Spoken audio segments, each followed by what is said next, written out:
Had to be done really. That's the sound of the Roland Boutique JP-08 module, which I've got right here, alongside the actual Roland JP-08, which is very kindly been lent to me by Dave Spears for G4 Software. I must confess I don't have any real experience of the JP-08. It's one of those complete rarities. In fact, the price of used JP-08s, they've become this kind of iconic synthesizer that represents kind of all of the 1980s effectively. I mean, I don't know what these cost now, sort of 10 grand upwards, are really, really pricey. So the big news is obviously Roland introducing the new boutique range, and well, this is the flagship, slightly more expensive than the others. This is the JP-08, which is a kind of 4-voice analog circuit behavior modelled version of the JP-08. ACB, of course, is the same technology that you get in the System 1 sort of plug-outs, which you can load other synthesizers into the DSP. What they've done here is they've created custom hardware that will replicate the front panel, more or less, of the JP-08 and put the ACB model into it. Now, the thing about this is it's tiny. You can see just how small these faders are. They really are. I don't know what theirs, it looks like about 2 centimeters, so 20 mil. We've got this lovely orange LED top, which is great, but they really are packing it in here, and that's one thing that has to be said about the JP-08 in particular, is that the faders are really, really teeny tiny. In fact, you know, those of you with dim eyesight might also have trouble reading the legend on the front panel. I mean, it is really packed in and actually quite small. But nonetheless, what they've done is they've created a 4-voice version of the JP-08. It's not exactly the same. It does have a few tweaks and changes, and it's also minus the actual arpeggiator and also minus keyboard split, which was quite a big thing. But it still has the upper and lower, so you can play 2 patches together, left and right. Obviously 2 voices each, so it's not quite the same. Same form factor as the other boutiques. We've got the pitch and the mod wheels here, which are also used for data entry. We've got a 16-step sequencer, which is the same, 16 patterns. And we've got the same patch layout, which is 64 presets in banks of 8. And on this side, we've got 8 combination patches, which are dual mode. So if you're not familiar with the JP-08 architecture, and why would you, because there's probably only a few hundred in existence, let's take a look at what we've got here. So it's a 2 oscillator synthesizer. Each of the VCOs, obviously, these are not real VCOs, but what else are you going to call them if you're trying to do an emulation, are slightly different. VCO 1 goes from 64 foot to 2 foot, which is a wider range than on the original. We've also got more waveforms. We've got a sine wave, which if I bring the scope up, be able to see, it's actually not a bad shape. Triangle wave, sawtooth wave, square wave, pulse width, so if that actually the pulse width goes almost to nothing, which is a nice addition. Square wave, and then noise, which is not something you get on VCO1 on the original. So let's just take a listen to a pair of square waves and put them on the scope. So the yellow line is the JP-08. It's got quite a lot of noise in it. I don't know why this is, but it's an old synth, so what can I say? So we'll start low on the square. Green is the JP-08.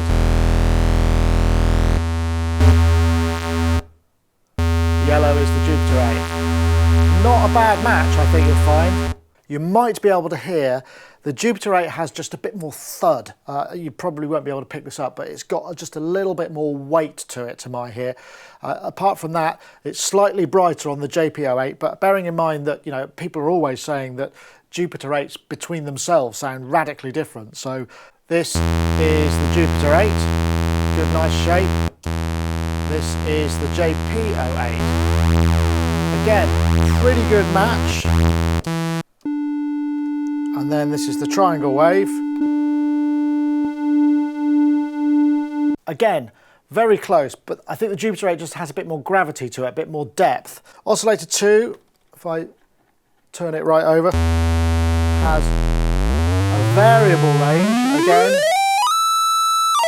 minus 64 up to 2 feet, so a wider range than the original, plus a bit of detune so you can patch them up. And then the oscillators are sine, sawtooth, square, and then low frequency versions of those, because you might want to cross modulate this with the other one. So for instance, in a patch like this, where I've got basically VCO2 is in low frequency mode, I've got a little bit of cross mod, and I can dial the amount of pitch. It's a square wave at the moment, and the speed will be in the pitch. I could also take it right up into the high cross mod. And that's one thing that you do notice with this, when you're trying to dial in small amounts, say an octave or something on a square wave mod, these little faders are really problematic. And I come back to the thing that I found with the JU-06 as well. There's no way of controlling these faders from external hardware. They will respond to system exclusive, I'm told, and output system exclusive for when you chain them together, because obviously with 4 voices you might want to stick 2 together, you have an overflow mode, and in that instance one is the master and controls the parameters of the other one. But because it uses system exclusive, it's not very easy to maybe take, you know, a master keyboard with a longer throw fader, so you could find that little sweet spot in the parameter and just dial it in perfectly. And this is a limitation across the whole range of boutiques. So now let's try and match up a couple of sounds. I mean, bear in mind, I can't really store any patches on this synth because it's not mine. I've tried to find patches which are very similar. In fact, these two share the same program number, to see how close we can get them. This is a sync sound.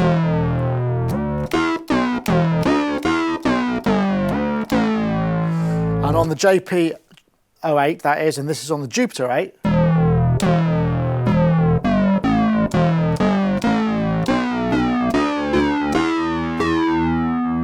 It's pretty close. You can hear, what I'm finding is quite difficult is the calibration of the envelopes, because on this patch the envelope is affecting the pitch of Oscillator 2 when in sync mode, so you're getting that sync sweep, and it's also doing the filter.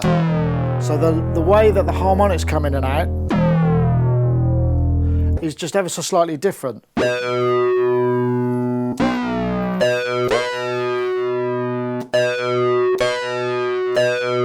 Seems to be different up the keyboard, so obviously there's things going on with the scaling and the tracking that are bound to be different, but that's a pretty damn close match. I think perhaps,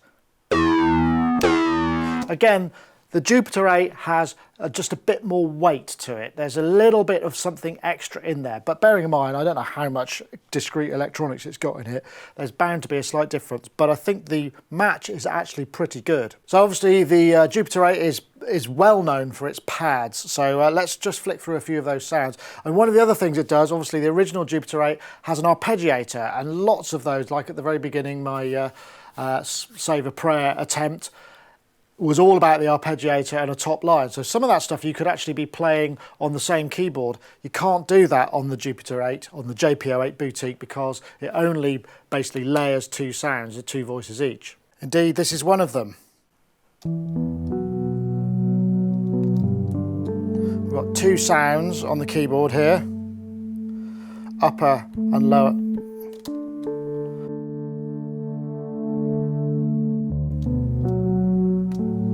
And you can hear they're panned hard left and right. They come out of the left and right outputs respectively, so you can get some really nice spreads, albeit only with 2 voices.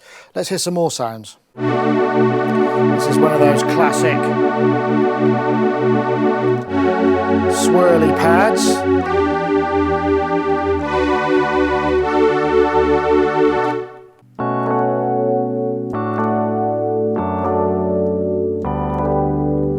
Nice key off, I guess that must be invert filter envelope somewhere.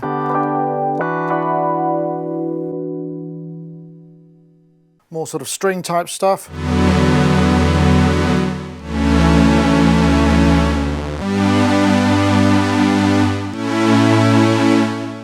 Of course, we've got to have those brass pads.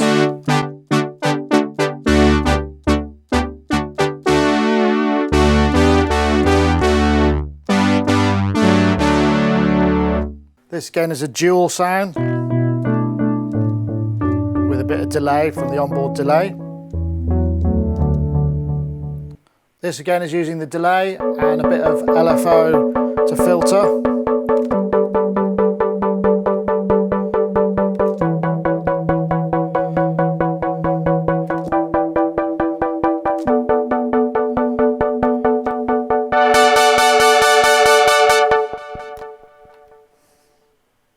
So let's try and match up the filters, because obviously on the JP-08, as on the Jupiter-8, there's a switchable 12 dB slope or 24 dB slope. That's 2-pole or 4-pole filter. I've set up a little simple brass envelope type of sound on a pair of sawtooths. Now, if we match the same thing on this guy,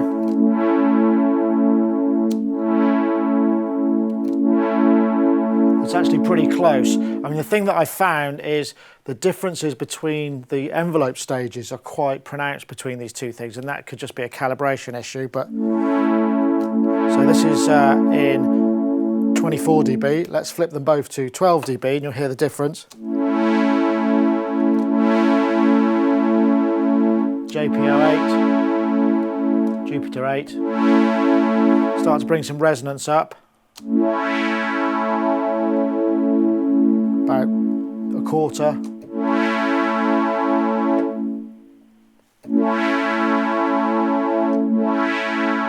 Perhaps a little bit more.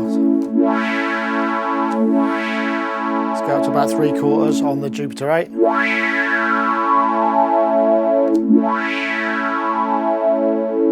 You're getting those little sing-song harmonics. This is again in 12 dB mode. Full resonance, just to see what it sounds like.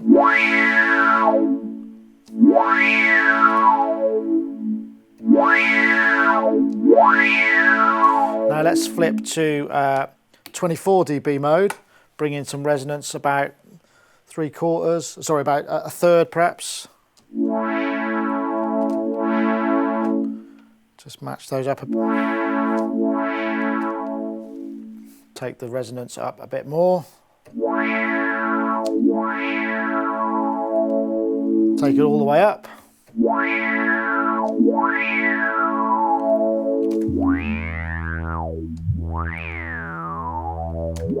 Not bad, is it? It's actually pretty close. I mean, obviously there's going to be differences in the actual phases of the envelope, but actually that's a pretty good match, I'd say. And it's really nice to be able to have that extra 2-pole filter. And also it's possible to, if we've got a bit too much bottom end, we can thin it out a bit, which really helps sit some of these sounds in a mix without having to process them afterwards.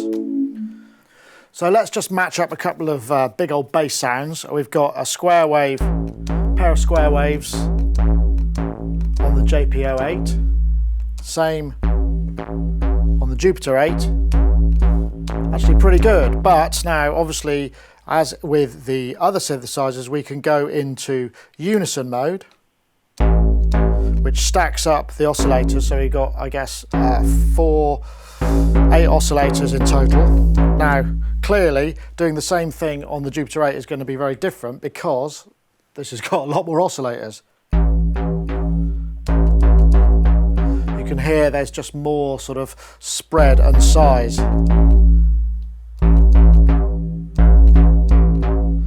But that's bound to be the case because this has got 4 more voices, so therefore more oscillators to put together in unison. A word on unison mode in this guy. Unison mode actually means they'll all play on 1 note or half on 2.